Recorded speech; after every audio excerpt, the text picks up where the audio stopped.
Hello, everybody. Today is the anniversary of the birth in 1924 of Tony Hancock. I guess you have to be of my generation to have enjoyed Hancock's Half Hour. He was a great comedian playing a rather grumpy, dour character who got up to all sorts of into all sorts of crises and worked his way through them. Um, he worked alongside Sid James to begin with, um, but he separated from Sid James in the early 1960. Um, he, I guess, perhaps thought that Sid James was beginning to get too much of the limelight, but it may also have been that also in early 1960 he had a television interview with John Freeman. Now, Tony Hancock was always highly strung, and John Freeman's interviews, face to face they were called, were very intrusive. They were very perceptive.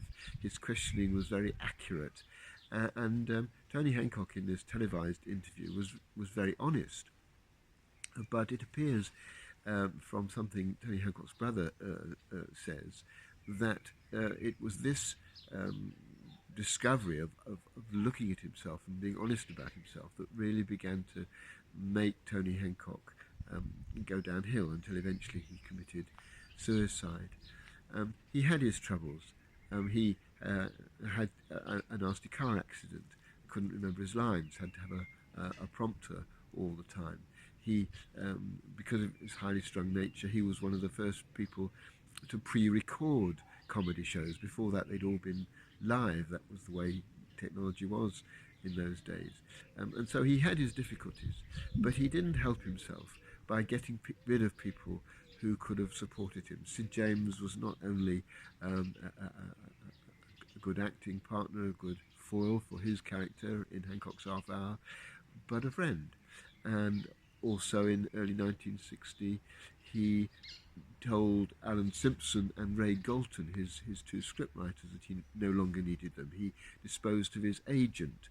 And although he did some good work after that, including The Blood Donor, which is probably his best known script, with the line that where he asks how much blood is going to be taken, and they say a pint, and he says, oh, that's a whole armful.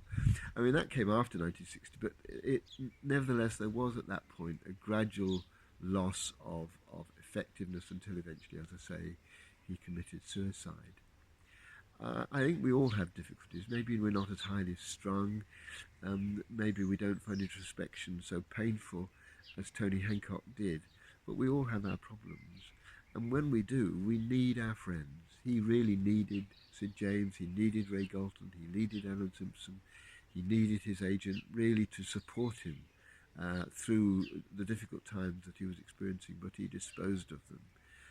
And I think what this has made me think of today is how important friends are, how valuable it is to have people around us who we can rely on, who trust us, who we trust, who are going to stick by us even if we don't behave in rational and compassionate ways. They are enormously valuable, such friends. And to do what Tony Hancock did and to kind of cast them aside really does not contribute to our well-being. So today I'm just going to celebrate the people who are my friends, be very, very grateful for them, and hope that I can be as good a friend to them as they often are to me.